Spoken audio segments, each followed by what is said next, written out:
Hi everybody, welcome back. Glad you could tune in again. So we've talked about a number of questions in relation to the Sabbath, and one that has bumped into us a couple of times but we've not yet addressed is the one that I'd like to talk about today. It's this question of permanent long-term employment that requires us to work at least sometimes on the Lord's Day. There are many jobs like this, aren't there? Think of being in the emergency services, the police force, the fire service, being in the military, being a pilot, around here in London, being a tube driver or a bus driver. There are many other jobs like being a doctor or a nurse which require their practitioners at least some of the time, but regularly, perhaps 2 or 3 Sundays per month, to be working on the Lord's Day. And here's the question. Are those the kinds of jobs that it's okay for a Christian to do? Should a Christian aspire to a job like that? If you've got a job like that, is it okay for you to remain in it? And I want to explain why I think the answer is yes, and why I think that such folks will need to have particular support and encouragement and help from the rest of us whose vocations don't require that same kind of regular commitment on the Lord's Day. See, it's easy to answer this question very simplistically and just say no. To say, well, it's not necessary to have, let's say, the lights on, utility services. It's not necessary to have the buses running or the trains running. Many of these jobs are not necessary. They're not works of mercy. Therefore, Christians ought not to do them, period. Maybe we could make an exception for doctors and nurses and so on, but no, all the rest of these jobs, pilots, hey, why don't people just fly some other day of the week? And I want to suggest that that's actually not a sufficiently careful and nuanced answer to this question. And the reason is, it doesn't take sufficient account of what Jesus seems to think counts as necessary. Just think for a second about what he says in in Mark chapter 2. In that episode we looked at a few days ago, when his disciples are walking along and they began to pluck ears of corn, and the Pharisees began to criticize him and criticize them on the grounds that they're doing what's not lawful on the Sabbath because, of course, they're breaking the laws about reaping. And Jesus defends them, and in so doing establishes a category of work which we might call work that's necessary just to keep going, that is okay and indeed good to do on the Sabbath. Well, just for a second, just hold on and look carefully at what they're actually doing. They're grabbing a few grains of seed and they're rubbing them in their hands and eating them like this. There's a dozen or so calories in that. If they're getting half a dozen seeds each, I'll be surprised. It's not exactly the kind of meal which is necessary to keep them alive. It's necessary for ongoing sustenance, comfort, you might say, but it's not necessary in some absolute sense. It's necessary for the well-being of their lives, but not absolutely necessary to keep them from death's door. And yet Jesus still says, this is fine. Similarly, if you think back to Luke's Gospel, and we looked at those occurrences in Luke 13 and 14, one of them in particular in which, Luke chapter 13, when the synagogue ruler says, look, there are 6 days on which work can be done, send the people away, send this person away, she can come back and be healed on one of the other days. If you were being really mercenary about it, you could say, well, he's got a point, hasn't he? She could be healed on some other day. And yet Jesus seems to think, no. It's sufficient to say that this makes this person's life so much better today that we ought to do this kind of work on this day. Similarly, oxen.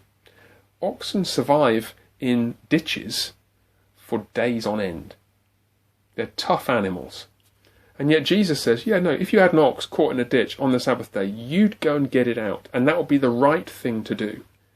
It's not that it's necessary for this ox's life, much less for your life, and yet you still would do it.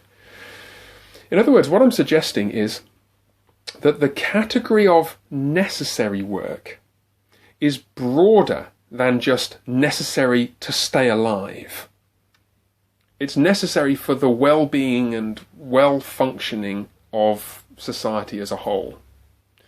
If you wanted to read more on this, I'd recommend a book by John Frame, The Doctrine of the Christian Life. He's got a great section on this, and I'm not going to go through that in great detail, but he elaborates this point at more length, and you might find that helpful. But you can immediately start to see what kind of category we'd put people like train drivers, bus drivers, pilots, military personnel, police, and so on.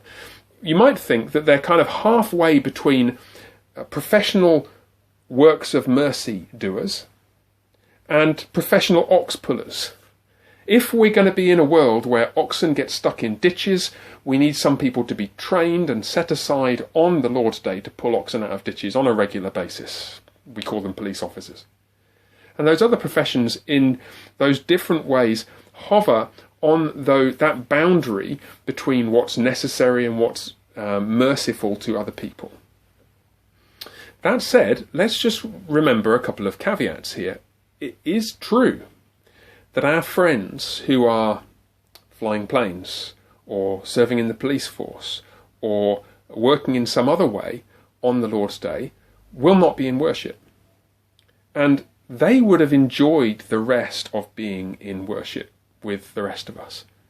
So in one way or another, it strikes me that we have a kind of responsibility, to the extent that we're able to help those folks who are in those sort of vocations, to support them in their Christian faith. We know friends at All Saints, and you will have friends elsewhere that are in that category, and it's just worth praying for them with that in mind, and as a church, seeking to find ways to support them in their ongoing walk with Christ, given that 1 week a month, or every couple of weeks even, they may not be able to join us for worship. And it's worth bearing that in mind when you're aspiring to those jobs as well. It'd be a great thing to aspire to be a police officer. Deeply admirable vocation to be in. And yet it comes with this price. Part of the price that you pay to be in the mercy profession in that kind of way.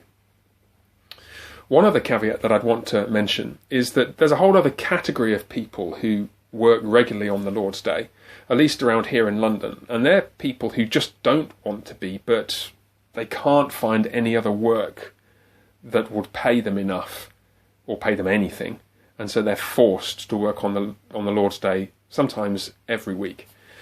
I'm talking about people who are on the lower end of the income scale, at least around here, who are working in shops that are open on Sundays or working in coffee shops, that kind of thing, where it's the only job they can find that pays them anything, and because they're new in the job, or because they're younger, or in many cases in London because they're immigrant workers, they're forced to take the shifts that nobody else wants. I remember hearing a really sad story about Marks and Spencer's, a department store which has got an outlet near here.